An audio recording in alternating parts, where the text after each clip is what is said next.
Hello friends, എല്ലാ പേർക്കും ഷീബാസ് കിച്ചണിലേക്ക് സ്വാഗതം. ഇന്ന് ഞാൻ വന്നിട്ടുള്ളത് വെറും 4 ചേരുവകൾ കൊണ്ട് വായിലിട്ടാൽ അലിഞ്ഞു പോകുന്ന നല്ല ടേസ്റ്റി ആയിട്ടുള്ള ഒരു കാരമൽ പുഡിങ്ങിൻ്റെ റെസിപ്പിയുമായിട്ടാണ്. ഈ നോമ്പിനൊക്കെ വളരെ ഈസി ആയിട്ട് തന്നെ നമുക്കത് തയ്യാറാക്കിയെടുക്കാൻ പറ്റും. വളരെ കുറഞ്ഞ ചേരുവകൾ കൊണ്ട് തന്നെ തയ്യാറാക്കിയെടുക്കാൻ പറ്റിയ നല്ലൊരു കാരമൽ പുഡിങ്ങാണ്. എല്ലാ പേരും ഒന്ന് ട്രൈ ചെയ്ത് നോക്കണം. ഇഷ്ടമാകുന്നെങ്കിൽ ഒന്ന് ലൈക്ക് ചെയ്ത് സപ്പോർട്ട് ചെയ്യാൻ മറക്കരുതേ. എന്നാൽ നമുക്ക് ഈ ടേസ്റ്റി ആയിട്ടുള്ള പുഡിംഗ് എങ്ങനെയാണ് തയ്യാറാക്കുന്നതെന്ന് നോക്കാം. അതിനായി ആദ്യം വേണ്ടത് ചൈന ഗ്രാസാണ്. ഞാനിവിടെ 10 ഗ്രാം ചൈന ഗ്രാസാണ് ഈ പുഡിംഗ് തയ്യാറാക്കാനായി എടുത്തിട്ടുള്ളത്. അത് നമുക്കൊന്ന് സോക്ക് ചെയ്യാനായിട്ട് വയ്ക്കാം. ഒരു പാത്രത്തിലേക്ക് ഇത് നമുക്ക് ഇട്ട് കൊടുക്കാം. ഇനി അതിലേക്ക് 250 ml കപ്പിൽ 1 കപ്പ് വെള്ളവും കൂടെ ഒഴിച്ചു കൊടുക്കാം. ഇനി ഒരു സ്പൂൺ കൊണ്ട് നന്നായിട്ട് ഇനി ഒന്ന് മിക്സ് ചെയ്തതിന് ശേഷം 10 മിനിറ്റ് ഇതൊന്ന് സോക്ക് ചെയ്യാനായിട്ട് വയ്ക്കാം. അപ്പോൾ നന്നായിട്ട് തന്നെ ഇതൊന്ന് കുതിർന്ന് കിട്ടും, വേഗം മെൽറ്റായി കിട്ടുകയും ചെയ്യും. അടുത്തതായി വേണ്ടത് പാലാണ്. ഞാനിവിടെ ഒരു 1/2 ലിറ്റർ പാൽ സ്റ്റൗവിലേക്ക് വെച്ച് കൊടുത്തിട്ടുണ്ട്. ഇനി നമുക്ക് ഫ്ലെയിം ഒന്ന് ഓണാക്കി കൊടുക്കാം. ഇനി അതിലേക്ക് 1/2 ടീസ്പൂൺ ഏലക്കാപ്പൊടിയും കൂടെ ചേർത്ത് കൊടുക്കാം. എന്നിട്ട് നന്നായിട്ട് തന്നെ ഒന്ന് മിക്സ് ചെയ്തതിന് ശേഷം ഈ പാലൊന്ന് നന്നായിട്ട് ചൂടാക്കിയിട്ട് എടുക്കണം.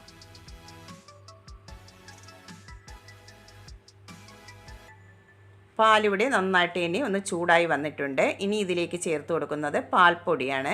ഞാനിവിടെ 1/4 കപ്പ് പാൽപ്പൊടിയാണ് എടുത്തിട്ടുള്ളത്. അതും കൂടെ അതിലേക്ക് ചേർത്ത് കൊടുക്കാം. പാൽപ്പൊടിയും കൂടെ ചേർത്തതിന് ശേഷം ഒട്ടും കട്ടയില്ലാതെ തന്നെ നന്നായിട്ട് തന്നെ ഒന്ന് മിക്സ് ചെയ്ത് ഈ പാലൊന്ന് നന്നായിട്ട് തിളപ്പിച്ചിട്ടെടുക്കണം. പാലിവിടെ നന്നായിട്ട് തന്നെ ഒന്ന് തിളച്ച് വന്നിട്ടുണ്ട്. ഇത്രയും മതിയാകും. ഇത് നമുക്ക് മാറ്റി വയ്ക്കാം.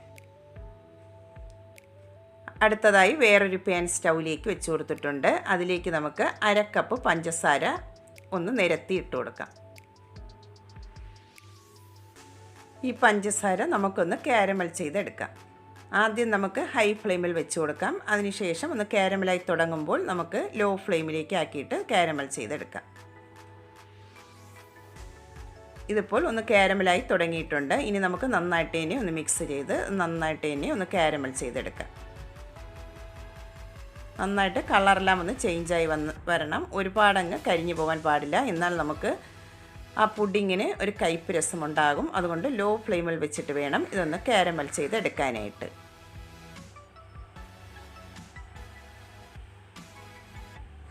ഇതിപ്പോൾ പഞ്ചസാര നന്നായിട്ട് തന്നെ ഒന്ന് കളറെല്ലാം ചേഞ്ചായി നന്നായിട്ട് തന്നെ കാരമലായി വന്നിട്ടുണ്ട്. ഇത്രയും മതിയാകും.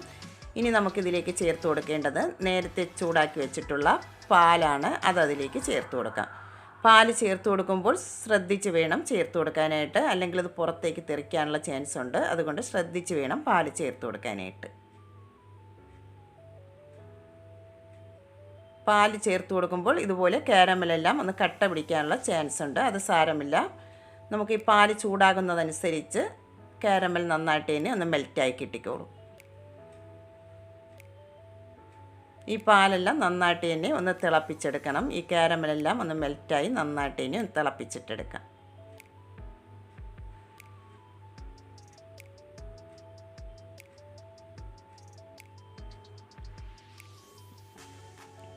കാരമലെല്ലാം നന്നായിട്ട് തന്നെ ഒന്ന് മെൽറ്റായി പാലിവിടെ നന്നായിട്ട് തന്നെ ഒന്ന് തിളച്ച് വന്നിട്ടുണ്ട്. ഈ പാല് നമുക്കിനി വേറൊരു അടുപ്പിലേക്ക് ഒന്ന് മാറ്റി കൊടുക്കാം. ഫ്ലെയിം കുറച്ച് വെച്ചിട്ട് നമുക്ക് വേറൊരു അടുപ്പിലേക്ക് ഈ പാലൊന്ന് മാറ്റി കൊടുക്കണം. അടുത്തതായി നമുക്ക് ഈ അടുപ്പിലേക്ക് നേരത്തെ സോക്ക് ചെയ്യാൻ വെച്ചിട്ടുള്ള ചൈന ഗ്രാസ് നമുക്കൊന്ന് മെൽറ്റ് ചെയ്തിട്ടെടുക്കാം. ഫ്ലെയിം ഒന്ന് കുറച്ച് വെച്ചിട്ട് വേണം ചൈന ഗ്രാസ് ഒന്ന് മെൽറ്റ് ചെയ്തെടുക്കാനായിട്ട്. ഒട്ടും തരിയില്ലാതെ നന്നായിട്ട് തന്നെ ചൈന ഗ്രാസ് ഒന്ന് മെൽറ്റ് ചെയ്തിട്ടെടുക്കാം. ഇടയ്ക്കിടയ്ക്ക് ആ പാലൊന്ന് ഇളക്കി കൊടുക്കാൻ മറന്നു പോകരുത്. ചൈന ഗ്രാസ് ഇവിടെ നന്നായിട്ട് തന്നെ ഒന്ന് മെൽറ്റായി വന്നിട്ടുണ്ട്. ഈ പാലിൻ്റെയും ചൈന ഗ്രാസിൻ്റെയും ചൂട് ഒരുപോലെ ആയിരിക്കണം, അല്ലെങ്കിൽ ഇത് പിരിഞ്ഞു പോകാനുള്ള ചാൻസ് ഉണ്ട്. ചൈന ഗ്രാസ് ഇവിടെ നന്നായിട്ട് തന്നെ ഒന്ന് മെൽറ്റായി വന്നിട്ടുണ്ട്. ഇനി നമുക്ക് ആ പാലിലേക്ക് ചേർത്ത് കൊടുക്കാം. പാലിലേക്ക് ചേർത്ത് കൊടുക്കുമ്പോൾ ഫ്ലെയിം ഒന്ന് കുറച്ച് വെച്ചതിന് ശേഷം വേണം ചേർത്ത് കൊടുക്കാനായിട്ട്. എന്നിട്ട് ഒരുപാട് ഇട്ടങ്ങ് തിളപ്പിച്ചെടുക്കേണ്ട ആവശ്യമില്ല. നമുക്ക് ഉടനെ തന്നെ ഫ്ലെയിം ഓഫ് ചെയ്ത് കൊടുക്കാം. എന്നിട്ട് നന്നായിട്ട് തന്നെ ഒന്ന് മിക്സ് ചെയ്തിട്ട് എടുത്താൽ മതിയാകും.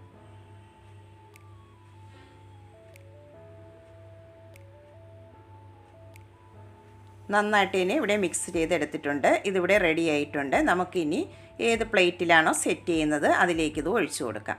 ഒരു അരിപ്പയിലൂടെ അരിച്ചിട്ട് വേണം ഒഴിച്ചു കൊടുക്കാനായിട്ട്. ചൈന ഗ്രാസിൽ ചെറിയ ചെറിയ തരികളൊക്കെ ഉണ്ടാവും, അതൊന്ന് അരിച്ചിട്ട് ഒഴിച്ചു കൊടുക്കാം.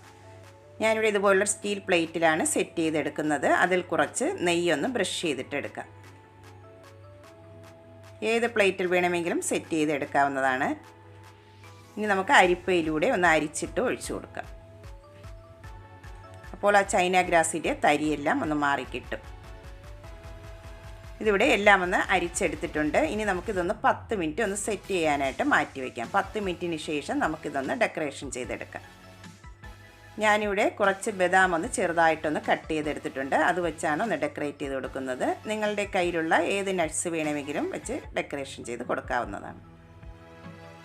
ഇതിവിടെ ഡെക്കറേഷൻ ചെയ്തെടുത്തിട്ടുണ്ട്. ഇനി നമുക്ക് ഒരു 3 മണിക്കൂറെങ്കിലും കുറഞ്ഞത് ഒന്ന് ഫ്രിഡ്ജിൽ വെച്ച് ഒന്ന് സെറ്റാക്കിയിട്ട് എടുക്കാം.